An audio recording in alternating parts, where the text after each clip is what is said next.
Padang Arafah adalah tempat yang sangat bersejarah. Di sini pula lah Nabi Adam dan istrinya Hawa bertemu kembali setelah terpisah selama waktu yang lama. Melalui sistem pengairan yang modern, tempat yang beberapa tahun sebelumnya hanya sebuah gurun, kini menjadi rindang dan menghijau. Jutaan jemaah haji datang ke tempat ini selama musim haji setiap tahunnya. Di tengah Padang Arafah menjulang sebuah bukit yang dikenal sebagai Jabal Rahmah atau bukit yang diberkahi oleh Allah.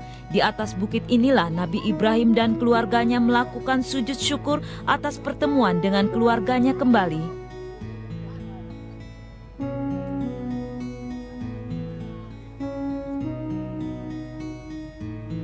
Umat muslim sangat dianjurkan untuk berdoa di Padang Arafah ini.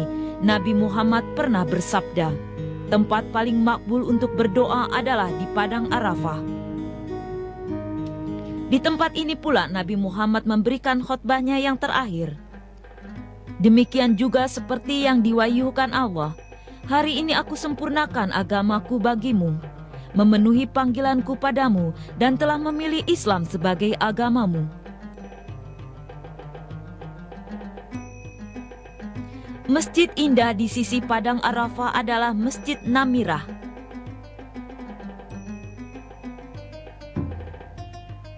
Masjid ini selalu dipenuhi kaum muslim pada saat sholat Idul Adha.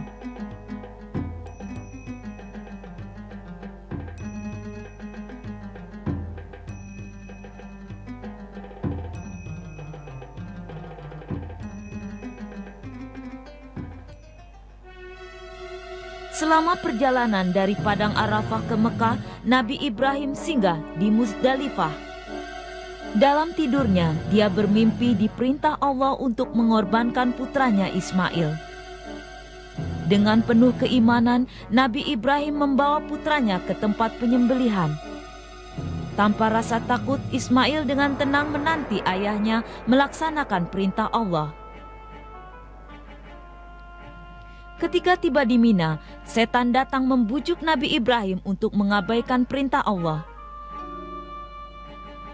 Nabi Ibrahim melempar setan dengan 3 buah batu untuk mengusirnya.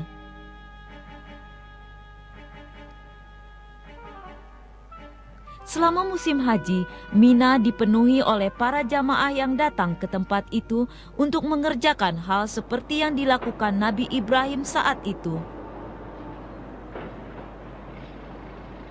Wilayah ini adalah tempat di mana Nabi Ibrahim melintas ribuan tahun yang lalu. Sekarang fasilitas modern seperti jalan raya dan terowongan-terowongan telah dibangun di sini. Pemerintah Arab Saudi senantiasa meningkatkan pembangunan di wilayah Mina dan perbukitan kecil di sekitarnya.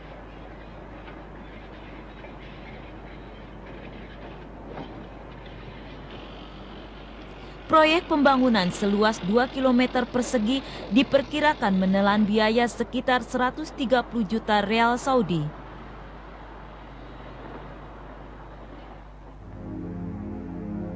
Dikatakan bahwa di Mina setan tidak hanya membujuk Nabi Ibrahim, tapi juga Nabi Ismail. Namun Nabi Ismail juga mengusirnya dengan lemparan batu. Setan kemudian berusaha mempengaruhi Siti Hajar, tapi kembali gagal dan hanya menerima timpukan batu dan kerikil. Untuk mengenang kemenangan Nabi Ibrahim dan keluarganya atas godaan setan, kaum muslim melakukan lempar batu pada saat menunaikan ibadah haji. Di Tanah Suci ada 3 tempat untuk melempar batu, yaitu Jumroh Aqabah, Jumroh Wusta, dan Jumroh Kubra. Setiap jemaah harus melempar sebanyak 70 buah batu ke 3 jumroh tersebut. Meskipun mereka hanya melempar batu dan kerikil ke pilar-pilar batu, para ulama berpendapat bahwa hal itu adalah bagian tindakan simbolis yang sangat penting untuk memerangi setan.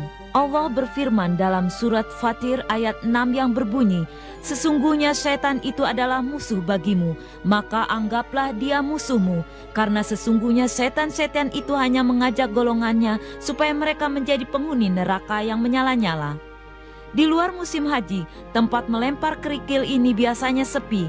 Kadang-kadang datang orang yang menunaikan umroh dan merenungkan apa yang telah dilakukan Nabi Ibrahim di sini. Nabi Ibrahim adalah contoh orang tua teladan, kepatuhan